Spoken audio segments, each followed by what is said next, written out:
Alors, bonjour, j'espère que vous allez bien. Petite vidéo très rapide, très simple sur la sicilienne. De nouveau la variante Alapine, puisque c'est la variante qui pose le plus de problèmes aux joueurs de sicilienne comme moi. Alors les joueurs de E6, C5 peut-être moins, mais avec genre D6 et les Najdorf, oui, c'est un petit peu embêtant, mais bref. Dans tous les cas, nous avons E4, C5, je joue avec les pièces noires contre de nouveau le même grand maître. Cavalier F3, E6 et C3. Bon, la lapine un petit peu en décalé, tu peux jouer directement C3 et après ça te fait le cavalier. Mais en gros, voilà, là, je vais vous passer la théorie, mais en gros, fou D3 est jouable, E5 est jouable. Je sais que lui, il joue fou D3. D5, je prends le centre, avec l'idée que s'il prend, je vais certainement reprendre du pion. Je peux même, des fois, prendre de la dame. En fait, l'idée maintenant, c'est que si je devais prendre la dame, par exemple, là, t'as pas de cavalier F3 qui attaque, puisque c'est tout simplement illégal, il y a le pion. Et j'ai tout de suite une meilleure position. Mes prochains coups, c'est cavalier C6, E5 pour ouvrir le fou. Et ma position est juste complètement gagnante. Alors, gagnante. J'ai un avantage. Bref, D5, il pousse, cavalier D7, fou C2, cavalier C6. Bon, c'est une faute théorique. En fait, là, maintenant, le meilleur coup, c'est D4. En fait, l'idée, c'est que si tu me prends jusqu'au bout, ici, là, comme ça, j'ai cavalier prend E5. Bref, du coup, ici, là, tu dois jouer un truc comme Dame 2, par exemple, pour protéger et menacer de prendre. Du coup, là, j'ai cavalier C6, et je vais juste sortir mon fou et roquet, etc. Mais moi, j'ai travaillé une variante que j'ai calculée il y a 2 jours, enfin, que j'ai analysée il y a 2 jours, justement en vidéo. C'était avec le fameux B5, ici, là, avec l'idée que si tu prends, bah, je fais fou prend, et quand tu me joues rock, j'ai dame B6, en fait. Là, maintenant, je sais pas pourquoi est-ce que l'ordinateur dit que c'est une faute. D'habitude, l'ordinateur disait que c'était toujours un bon coup. J'avais même analysé ça dans la dernière vidéo sur un plan d'attaque dans la lapine. Bref, mais bon, il joue fou D3, et là, j'aurais dû jouer B4. Ça, c'est une faute, quand même. Mais j'ai joué A5, parce que je m'en suis juste rappelé. L'ordinateur, il va pas aimer, bien sûr, parce que bon, l'ordinateur, il change d'avis du jour au lendemain, mais en gros, la position me semble quand même assez correcte. Tour E1, il veut juste centraliser ses pièces, et C4. Là, c'est une faute. En fait, je pense qu'un meilleur coup aurait été simplement fou E7 pour sortir le fou, et après fou A6, par exemple, grand roc, où je peux même garder mon roi au centre. Mais vous allez voir, la partie va être complètement folle. Il y a C4, cavalier BD2, et là B4. Mon idée, c'est simplement que je veux qu'il prenne, et je reprends, et j'ai la colonne A ouverte, je vais pousser C3 ou B3 ou je sais pas quoi, et voilà, simplement ma position sera beaucoup plus agréable. Je vais pousser B4, je vais m'ouvrir la case B3, mon cavalier va sauter sur case blanche, bref, c'est simplement avantageux pour moi. Je joue C4, cavalier BD2, B4, et cavalier F1, faute. Alors, les points, les points d'interrogation, etc., c'est moi qui les ai entrés, parce que d'après moi, en fait, cavalier F1, le coup n'appartient pas à la position. Là maintenant, mon roi est au centre de l'échiquier, toi t'aimerais ouvrir mon roi. Moi je pense qu'un meilleur coup dans cette position aurait été cavalier G5 avec l'idée de pousser F4 et F5 pour s'en prendre à mon pion. Et l'idée, c'est de jouer ça au prochain coup. Du coup là maintenant on dit que je joue fou 7. Déjà là maintenant je me demande s'il n'y a pas cavalier prend C4 avec l'idée D prend C4 et dame là... Non attends, je pense D5 intermédiaire. Attaque ça et ça. Du coup, ok, fou C5 par exemple. Ah tu prends ici. Ouais bon bref, c'est pas fou. Mais bref, vous avez compris quoi. Ah maintenant, la position était beaucoup plus active avec cavalier G5. Mais il joue cavalier F1. Bon bah, fou E7. Tour C1. Alors, tour C1, je pense aussi que c'est une faute parce que tout simplement, ça ne résout pas le problème de la pression ici, et ni même le problème du roi au centre. Alors le mec est grand maître, mais bon, voilà quoi, c'est un peu limité. Fou A6, cavalier G3. Pour lui, la position est bonne parce que c'est une meilleure française. Oui, c'est une meilleure française, seulement j'ai mon fou sur A6 et j'ai les pions sur A6 et A5. Enfin, pardon, sur B4 et sur A5. Bon, G6. En fait, là maintenant c'est l'ordinateur qui va mettre les points d'interrogation parce que j'ai arrêté d'analyser plus loin. Là en fait, là les blancs veulent juste rentrer avec les cavaliers et m'attaquer quoi. Et moi j'ai juste l'idée maintenant d'attaquer. Je pouvais jouer H5 avec l'idée juste de pousser H4. Là par exemple il y aurait eu un coup comme cavalier G5, de nouveau avec la même idée.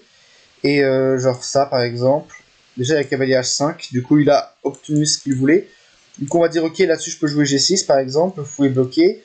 Et après c'est une position quoi, mais c'est vrai qu'il y a des complications un peu. Bref, mais dans la partie, fou A6, cavalier G3, j'ai joué G6, et là il m'a joué fou G5.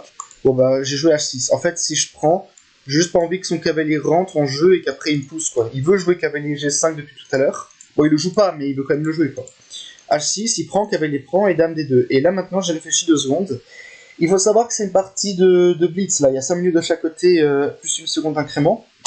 Et là maintenant je suis un peu mal au temps, j'ai un petit problème de connexion internet et je me dis attends, mais comment je résous ce problème? Parce que là mon roi est au centre, mais il menace rien du tout. Si ton cavalier vient ici, là par exemple, je peux même faire grand roc et tes pièces elles sont ici là.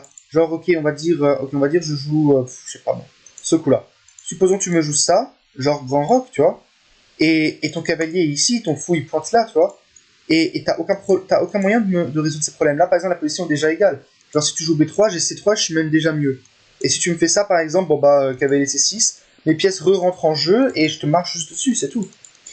Et c'est ça le problème de sa position. Et moi, je me suis dit, ok, on va essayer de compliquer la position. Puisque la position est déjà un petit peu égale, on va essayer, alors c'est ce que j'avais jugé, la position était un peu mieux pour les blancs, d'accord, mais ça tendait vers l'égalité. Mon jugement était juste. J'ai joué cavalier F5. Mon idée, c'est que s'il fait fou prend ou cavalier prend, je fais juste G prend, et j'ai un super centre, j'ai un super méga centre, et la colonne G ouverte, et maintenant mon grand roc va simplement s'expliquer très rapidement avec les deux tours qui vont entrer en jeu. Mais dans la partie, il me joue dame F4. Et là maintenant, j'ai réfléchi 2 secondes. J'ai trouvé le coup, mais je l'ai pas joué. En fait, j'ai vu que cavalier prend G3, et si tu me fais dame prend G3 par exemple, j'ai juste B3, et c'est moi qui attaque à l'aile dame et t'as rien à l'aile roi. Du coup, on va dire ok, tu fais F prend. Et moi, j'ai réfléchi un peu 2 secondes et je me dis ouais, la position elle est plutôt bonne. Je peux jouer un truc comme B3 par exemple. Il menace rien du tout ici. Si jamais il attaque, ben, j'aurai toujours ça, ou j'aurai toujours des dames D8, dame D8, dame D8, dame E7. Et voilà quoi. Et en fait, mon jugement était juste. Et je me suis dit, attends Loris, mais il faut vraiment que tu compliques la position parce que le mec, il a plus de temps que toi à la pendule, il faut que la position soit dure et compliquée. Je joue cavalier F8. Mon idée, c'est que je veux jouer ça et pousser. Et là, il m'a joué H4, qui est un bon coup. En fait, là maintenant, je suis un petit peu. Et je me dis, ok, Loris, t'as merdé parce que cavalier F8, c'est une faute. Vraiment, fallait échanger les cavaliers. Et là, je me dis, ok, il est temps pour moi de jouer l'activité. Il est temps de sacrifier un pion. Parce que jusqu'à là, j'ai quand même le matériel, il est quand même égal. Mais là, je vais tenter un truc. Je sais que c'est une faute. Mais je devais tenter. J'ai joué G5. C'est un coup de bluff, en fait. L'idée, c'est que puis on prend, j'ai cavalier G6 et mon cavalier rentre en jeu. T'as pas dame là, parce que bon, je te prends. Il a joué dame G4, qui... Je sais que dame G4 est une faute. Maintenant, le coup, c'est cavalier G3. On va dire dame prend G3. Et là, grand roc. Et d'un coup, même si tu devais me prendre prise, tu vois, en fait, d'un coup, j'ai du jeu, parce que la colonne H s'ouvre, et tu m'attaques pas le centre. Si tu me fais ça, par exemple, je peux jouer roi B8, tu vois, ou même, à la limite, je pense même que je peux prendre. À quoi que cavalier prend, et ça. Ouais, c'est pas clair, là. Peut-être je prends pas, je joue juste roi B8, et l'idée, je veux juste ramener le fou ici, et pousser, ou prendre. Et s'il me prend, peu importe ce qu'il fait, dans tous les cas, je reprends la tour, et je double. Et là, il a un problème sur son roi. Et bref, du coup, ça c'était mon analyse, qui est juste. Mais j'ai joué H4. En fait, j'ai eu un misclick. Je voulais d'abord prendre aussi, parce que prendre était aussi un coup. Mais bref. Et bon, bah j'ai poussé. Il a pris. Et là maintenant, si on regarde la position, j'ai un pion en moins. Mais il y a la colonne H d'ouverte. Et comme dit, un pion en moins, ça vaut rien si tu as de l'activité. Et là, je me dis, ok, le cavalier, au bout d'un moment, il peut... Enfin, la dame peut avoir une surcharge un jour. Il faut que j'arrive à attaquer ça. Je joue cavalier E7. L'idée, ok, bon, je dois te laisser ton échec, de toute façon tu me le joues au prochain coup, et je me barre, et je m'enfuis. Du coup, ça c'est dans tous les cas comme ça. Il tac, et il me joue G3. Et l'idée de G3, il veut jouer roi G2 et ramener la tour. Moi je joue roi C7, roi G2, et B3. Enfin, je lance ce fameux coup B3 que je devais rentrer il y a 20 coups de cela. AB, ok, AB et AB, enfin CB. Et là je pousse A4. L'idée, je veux jouer A3, et quand il prend, je veux jouer B2 et me créer un pion passé. Tour H1, faute. Je joue fou C4 qui est aussi une faute. Là maintenant, il faut comprendre, il y a 30 secondes de chaque côté sur la pendule. En fait, maintenant, le bon coup, je l'ai vu après coup. Hein. Après ça, j'ai tout de suite compris que ça, c'était le bon coup. Et là, d'un coup, la position est égale, voire même un petit peu mieux pour les blancs, mais quand même égale, avec l'idée prise et B2. Et t'as jamais ça parce que je prends, roi prend et fou D3, en fait, et je vais clouer et... Ah non, même mieux. Tu recules avec ton fou et j'ai... Ah non, mince, je peux prendre ça. Genre, tu vois, mais on va dire, ok, on oublie que le pion est en prise. Genre, déjà, j'ai ça, tu vois. Genre, fou prend, tu vois, et en fait, je suis juste déjà complètement gagnant. Bref, même si la tour n'est pas là, c'est déjà complètement gagnant. Et voilà, en fait. Et j'ai vu après coup. Bref, j'ai joué fou C4. Et il me joue cavalier D2. Bon, fou B5, je dois revenir en arrière. Et là, maintenant, je me dis, ok, je prends avec l'idée que de toute façon, le cavalier contrôle, et on verra un jour. A3, tour reprend A3, cavalier prend. Et là maintenant ici, il m'a tenté un coup qui, à vrai dire, donne une bonne position pour les noirs, mais une bonne position pour les blancs aussi. La position est à plus 3 quand même, malgré ça. La position est à plus 3, mais il faut trouver la bonne manière de jouer. Là, le coup qui gagne, c'est dame ici. Enfin, d'après mon analyse. L'ordinateur dit que fou G6 c'est fini. Du coup, il faut commencer par cavalier E8 échec, roi C6 pour que je m'enfuis de tout petit d'échec. Et là, il dit cavalier D6 pour menacer échec. Je suis obligé de jouer dame C7 et la cavalier prend B1. Je te joue tour A1 et tu joues cavalier D2, tu contrôles la case. Et si je fais dame, en fait, il y a prise et dame A8 échec. Et en fait, quand je me barre ici, il y a dame E8 mat. Du coup, il faut que j'aille ici. Et là, il y a dame A2, menace ça et un tout type d'échec. Du coup, on va dire, ok, je te joue ce tour-là, par exemple. Il y a dame B3. Le roi, s'il vient ici, il y a mat en 1. Du coup, je dois aller ici. Et il y a échec. Bon, en fait, de manière générale, je gagne déjà la tour, tu vois. Déjà la tour est déjà en prise, du coup, je peux pas jouer ça. Du coup, on va dire, oui, ok, mais bon, moi, je te joue dame là. En fait, il y a dame B2, échec. Si je vais ici, il me prend la tour et il gagne la dame. Enfin, non, il y a déjà mat, quoi.